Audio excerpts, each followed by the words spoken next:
En manchette aujourd'hui, des nouvelles de la conférence de presse de M. Legault qui s'est déroulée vendredi dernier.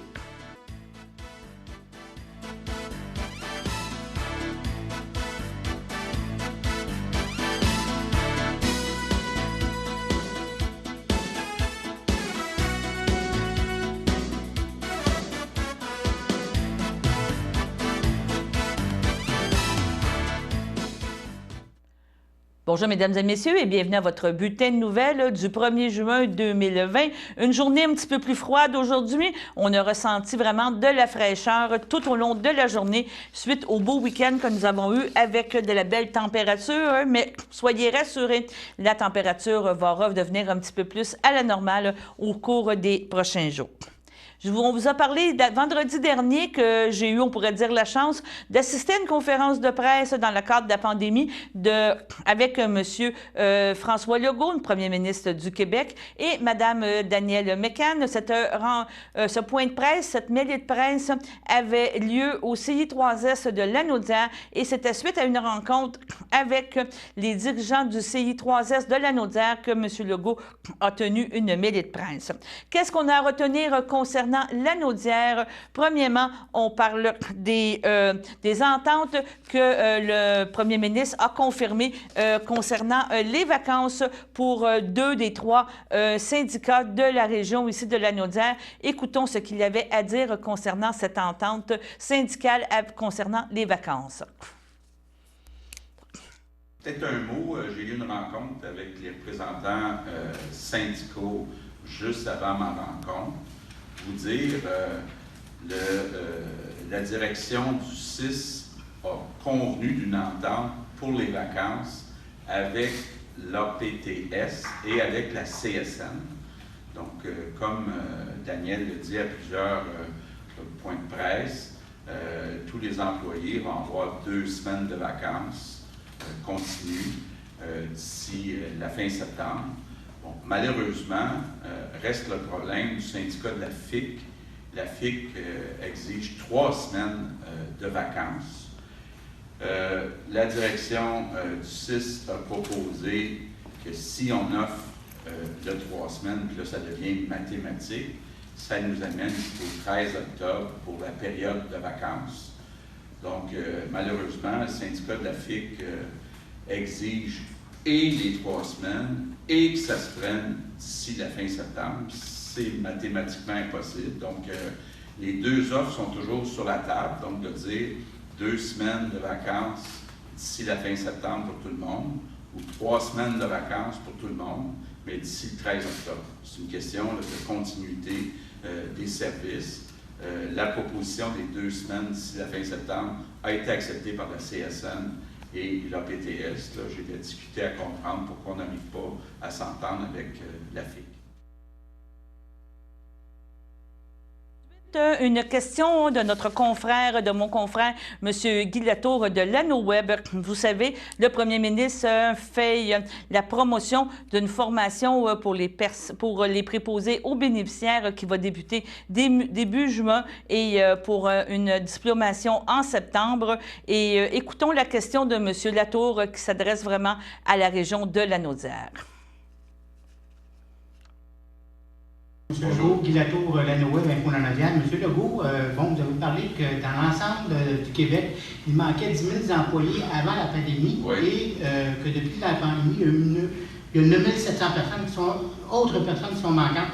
Est-ce que vous avez un petit peu les chiffres au niveau de la région de Lanaudière? Combien d'employés sont manquants actuellement? Il manque à peu près 700 à 800 employés. D'ailleurs, j'en profite, puis je demande à tous les médias de Lanaudière, ça veut dire qu'on va chercher au moins 700 personnes qui ont le goût de s'engager, de venir se faire former à 760 $ par semaine pendant 3 mois, du 16 juin au 15 septembre, puis ensuite qui vont gagner 940 $ par semaine, 49 000 $ par année avec tous les fonds de pension, les avantages. Donc, je lance un appel à tous les gens de Lanaudière, des beaux emplois enrichissants pour aider nos personnes vulnérables dans les CHSLD. Donc, il en manque 700. Donc, merci beaucoup, M. Legault, pour cette information. Ce fut une expérience enrichissante, beaucoup de distanciation sociale et beaucoup de sécurité pour cette conférence de presse, mais ce fut un honneur d'assister à ça. Maintenant, on vous parle de branchement Internet. Durant la pandémie, la MRC de Dautrine a ménagé aucun effort pour soutenir les entreprises locales dont l'accès Internet demandait une mise à niveau. Pour y arriver, le service des technologies de l'information de l'organisation a permis des interconnexions nécessaires au branchement. Ainsi, les entreprises situées, on parle dans les parcs industriels de Lavaltrie et du secteur Brandon, ont vu leur installation Internet améliorée. La Société de télécommunications ELPC a été mandatée pour faire le pôle Brandon, alors que le distributeur Fleetel s'est occupé du déploiement de fibres optiques dans le parc industriel de la ville de Lavaltrie. C'est vraiment une nouvelle étape qui a été accueillie avec fierté et que maintenant la population de ces deux pôles vont pouvoir avoir un meilleur accès à l'Internet haute vitesse. Maintenant, on vous parle de conseil municipal. Vous savez maintenant qu'à cause d'un décret du gouvernement, les conseils municipaux de la région doivent se tenir à huis clos, mais on peut vous retenir quelques points qui vont être discutés à la ville de Berthierville et par la suite, grâce à CTRB, nous allons vous présenter le résumé de la mairesse. Donc, Berthierville vous informe et selon les informations que nous aurons eues, nous allons sûrement être encore en mesure de poser des questions à la ville de Berthier qui, nous l'espérons, nous répondront. Donc, pour Berthierville, sur l'ordre du jour de la ville de Berthierville, un point qui va sûrement retenir l'attention, c'est la réouverture de la bibliothèque et aussi la décision du camp de jour en contexte de COVID de la saison 2020.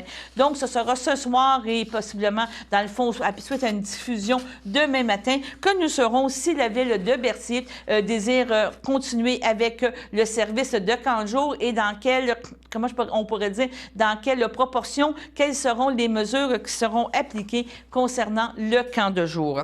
Une autre chose aussi qu'on apprend prochainement, c'est qu'il y aura des travaux de pavage sur la rue Giroux. Donc, Saint-Tra procéda au pavage de la rue Giroux mercredi le 3 juin, sous réserve des conditions météorologiques. Et pour les travaux concernant Vaudreuil et Lévis, dans la semaine du 1er juin, on parle de la mise en place de conduites sur la rue Lévis, près de l'intersection d'Iberville, mise en place de conduites sur la rue Lévis, de l'intersection Jacques-Cartier vers de Bienville, début de la mise en place de l'aqueduc temporaire sur la rue Vaudreuil et fondation de rue suivront suite à la mise en place de ces conduites. Maintenant, au niveau de Sainte-Geneviève de Berthier, il y aura l'annonce de l'ouverture du bureau municipal le 2 juin. On parle aussi du rapport financier au 31 décembre 2019. Ce sera très intéressant à suivre. Et on parle aussi de l'ouverture de la bibliothèque. Maintenant aussi, au niveau de l'ANORAI, on n'a pas pu avoir l'ordre du jour, mais encore là, tout le conseil municipal de ce soir se déroulera à huis clos. Et maintenant, allons à la première pause. Le samedi matin, dès 9h30, nos téléspectateurs sont invités au Super Bingo télévisé diffusé de nos studios de Berthierville. Depuis maintenant une vingtaine d'années, plusieurs adeptes de la télévision régionale se sont partagés un montant de 600 $ disponible chaque semaine lors de cette joute de bingo télévisé. Un animateur et 3 bénévoles se succèdent à la caméra dans le but de vous faire passer une petite heure agréable et payante le samedi matin. On peut se procurer les cartes de jeu chez les dépositaires autorisés participants, c'est-à-dire à Berthierville, le dépanneur Formule 1 rue Gilles Villeneuve, le marché IGA Extra sur la rue Gabrielle Brissette, le marché Métro rue Notre-Dame, la pharmacie Proxime rue Frontenac, le garage Pétroté sur la rue Gilles Villeneuve, et à Saint-Ignace-de-Loyola, le marché Aldo rang Saint-Michel, le dépanneur Le Magasin Esso sur le chemin de la Traverse. C'est un rendez-vous tous les samedis matins à 9h30 sur les ondes de CTRB, votre télévision régionale et communautaire.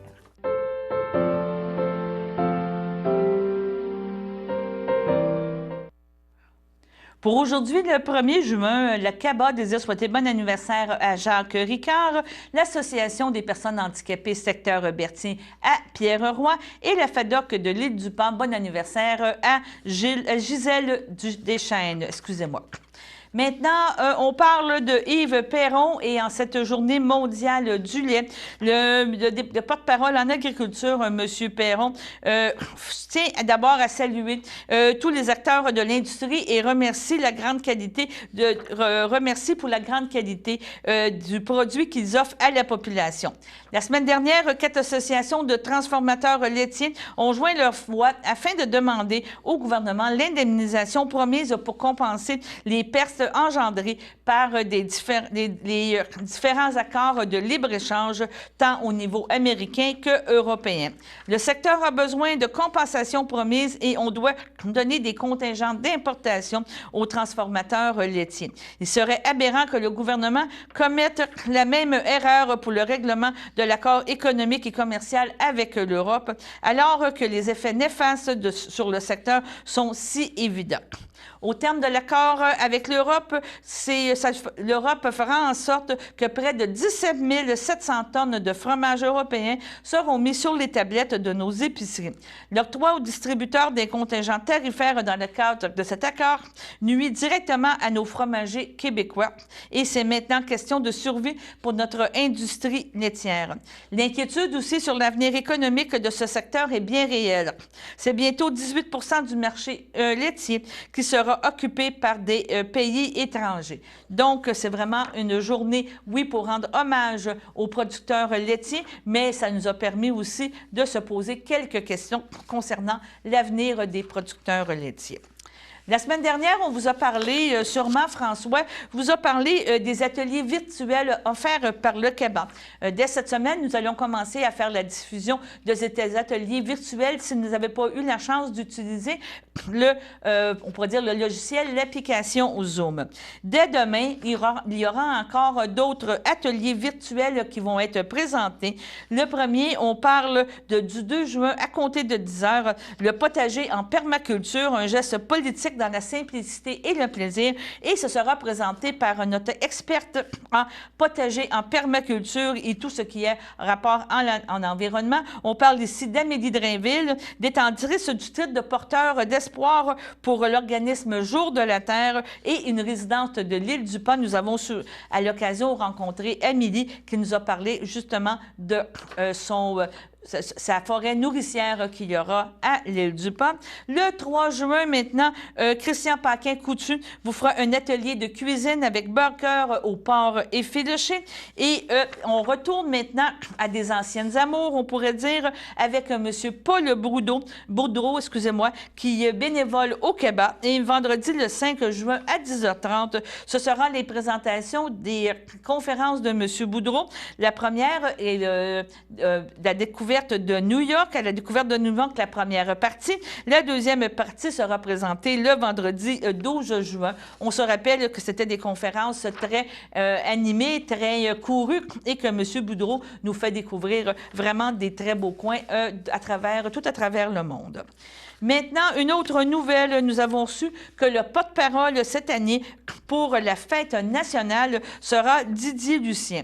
Donc, la grande équipe de la fête nationale du Québec, dont fait partie le Mouvement national des Québécois, ainsi que 19 sociétés membres, est heureuse de dévoiler le porte-parole officiel pour les fêtes 2020, soit le comédien Didier Lucien. Depuis sa sortie de l'École nationale, Didier Lucien s'est taillé une place de choix dans le cœur du public. Il est comédien, auteur, metteur en scène et même pantonyme au début de sa carrière. Donc, malgré son succès, il s'ajoute à ses cordes le théâtre. Il s'impliquera dans une trentaine de productions, dont Ladies Night, pour 10 sous de liberté. Il n'y a plus rien, la cage aux folles. On peut vraiment être très fier de M. Lucien, qui sera cette année le porte-parole de la fête nationale qui se déroulera encore là en temps de pandémie d'une façon peut-être un petit peu plus virtuelle, mais soyez assurés que le 24 juin, nous allons fêter la Fête nationale des Québécois. Maintenant, on parlait tantôt aussi un petit peu de patrimoine avec Didier Lucien. Maintenant, on vous mentionne et on vous donne que le film Les Amoureuses, le film qui parle des moniales de Berthierville, le DVD maintenant est sorti et ils sont en vente dans les librairies Archambault et Renaud-Bré et sur beaucoup de boutiques en ligne. On vous met un petit peu un teaser, comme on dit, une petite bande-annonce courte de ce qu'est le film Les Amoureuses. La sagesse a dressé une table, elle invite les hommes au festin. Venez au banquet du Fils de l'homme, mangez et buvez la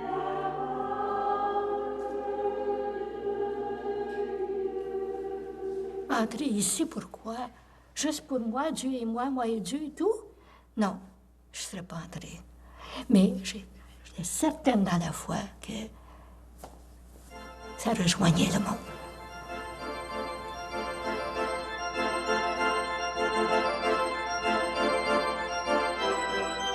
De l'extérieur, notre vie peut paraître monotone et répétitive. Mais de l'intérieur, c'est tout le contraire. Il n'y a pas une journée qui ressemble à l'autre, d'abord. Et il n'y a pas une récréation où les sœurs sont moins folles que l'autre récréation précédente. Mais il y a toujours place pour l'inédit de Dieu dans nos vies. Par exemple, juste ce moment de déménagement actuellement, qui aurait dit parmi nous, il y a 6 ans en arrière, qu'on vivrait ça de cette façon-là. Mais on a toujours la grâce, hein? Toujours une grâce qui accompagne soit les épreuves, les sacrifices qu'on a à faire, on n'est jamais seul. On vit tellement dans le surnaturel, quoi, que la mort, c'est pas la fin, c'est le commencement d'une autre vie.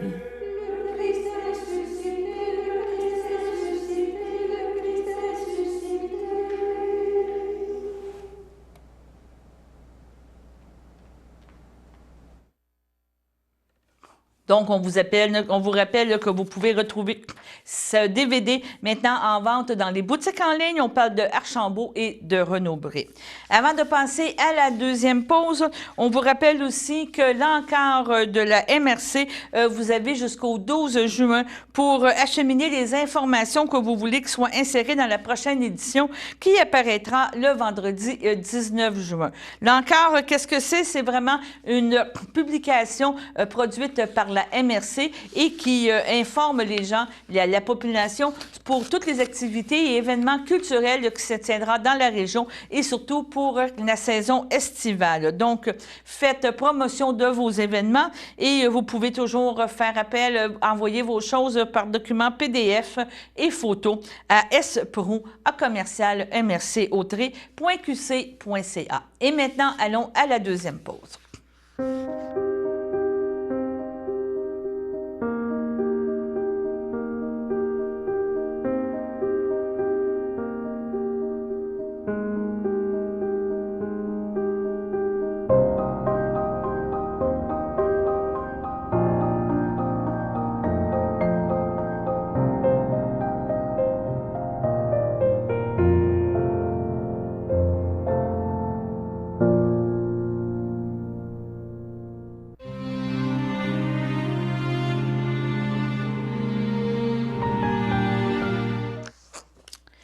À l'hôpital St. Mary's, le 29 mai, à l'âge de 79 ans, est décédé M. Yvon Poitras, fils de feu Émile Poitras et de feu Lucienne Bertrand, demeurant à Montréal, mais natif de Berthierville. N'ayant précédé son frère André, il laisse dans le deuil son fils Pierre Poitras, son frère et sa sœur Marcel Poitras, Lisette Lefebvre, Marie Poitras, Peter Bourque, ainsi que plusieurs neveux, nièces, autres parents et amis.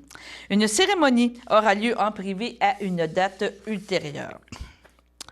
Au centre Père Ferland, le 28 mai, à l'aube de ses 96 ans, est décédée Madame Hélène Boucher, retraitée de Poste Canada, fille de feu Émeril Boucher et de feu Marie-Berthe Alberta Laporte, demeurant à Berthierville.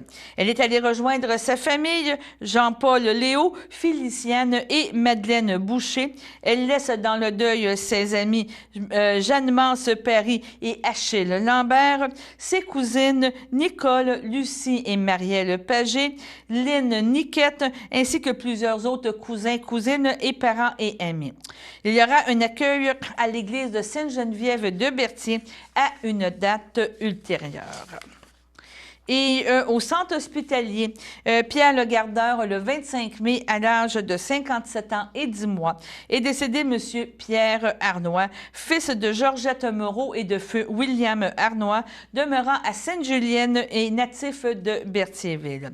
Il a précédé sa sœur Marie-Claude Arnois. Il laisse dans le deuil, outre sa mère Georgette Moreau Arnois, son Serge Arnois, Monique Carrière, Réjeanne Arnois, Bernard Pagé, ses neveux et sa nièce Guillaume Arnois, Andrea Arnois Benoît, Jean-Philippe Pagé et Kevin Bélanger, ses oncles, tantes, cousins, cousines, autres parents et amis. Une cérémonie aura lieu dans la plus stricte intimité à une date ultérieure. Au nom de CTRB et de tous nos employés, nous décidons souhaiter nos plus sincères condoléances à toutes les familles éprouvées. Maintenant, le Centre intégré de santé et de services sociaux de Lanaudière informe la population qu'il est de nouveau possible de prendre rendez-vous pour la vaccination des enfants âgés de 12 à 18 mois. Pour vous devez prendre un rendez-vous. On parle pour les MRC de l'Assomption et des Moulins, communiquez avec le 450-471-2881, le poste 4261. Pour les MRC de Joliette, d'Autrey, Matawini, Montcalm, la vaccination débutera le 1er juin.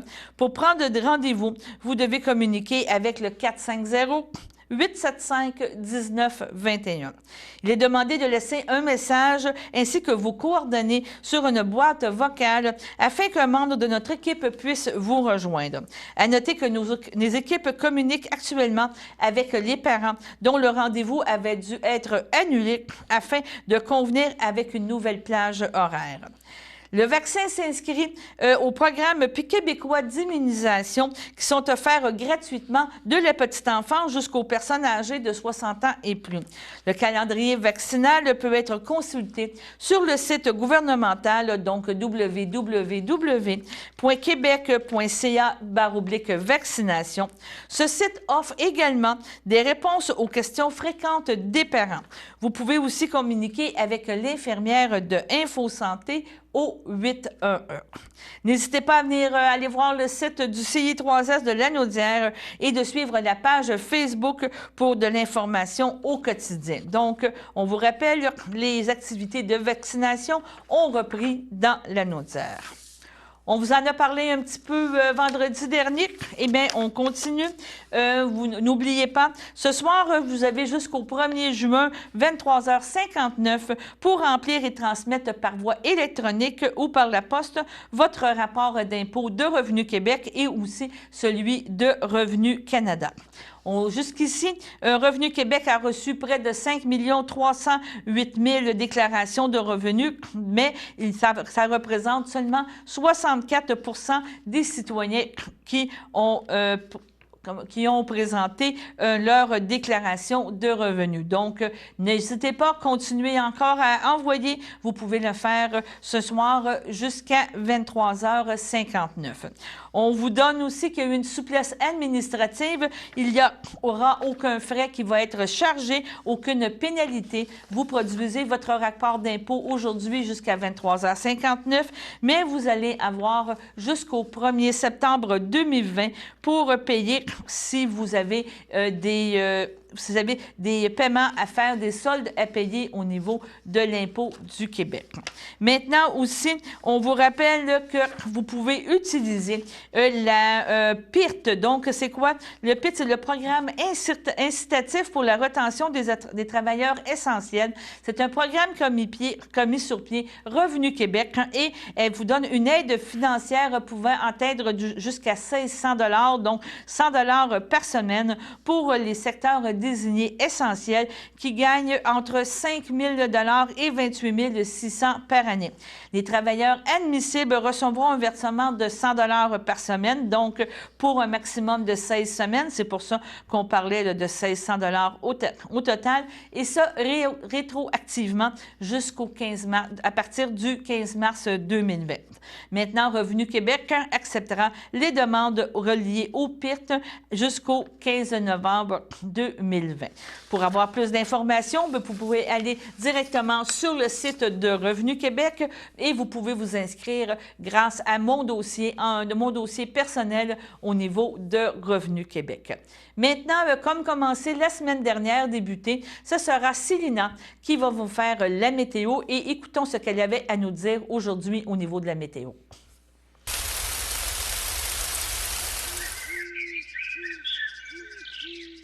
Bonjour tout le monde. Aujourd'hui, je vais vous présenter la météo. Aujourd'hui, lundi soir, avec une température de 13 degrés et un ressenti de 13 degrés. Nuageux avec des passages ensoleillés pour ce lundi soir, avec une condition généralement dégagée.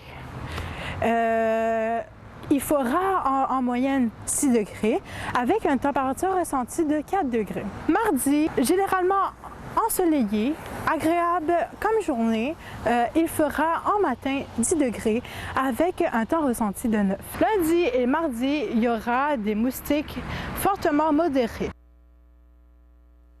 On espère que vous avez apprécié votre bulletin de nouvelles pour aujourd'hui, le 1er juin 2020. On vous rappelle qu'on sera de retour demain à la même heure à compter de 18 h et on va pouvoir vous parler des décisions de la ville de Berthierville concernant les camps de jour ainsi que l'ouverture de la bibliothèque et toutes les choses reliées à cette pandémie concernant les restrictions concernant la COVID.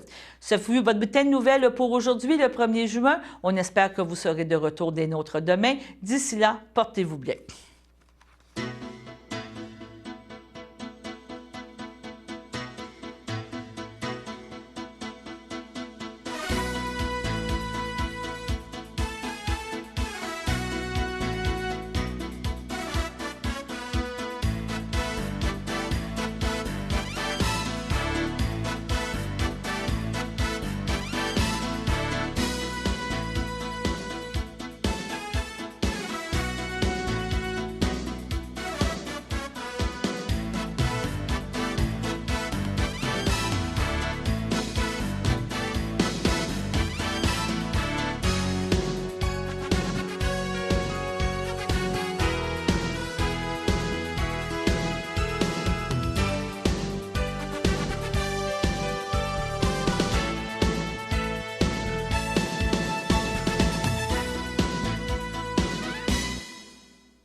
Sachez que vous pouvez nous faire part de vos commentaires, soit pour une annonce gratuite sur notre babillard ou toute autre suggestion en nous rejoignant par téléphone au 450-836-5103, 450-836-5103, ou bien par courriel tvcberthierville@hotmail.com, sur Facebook en écrivant Facebook CTRB.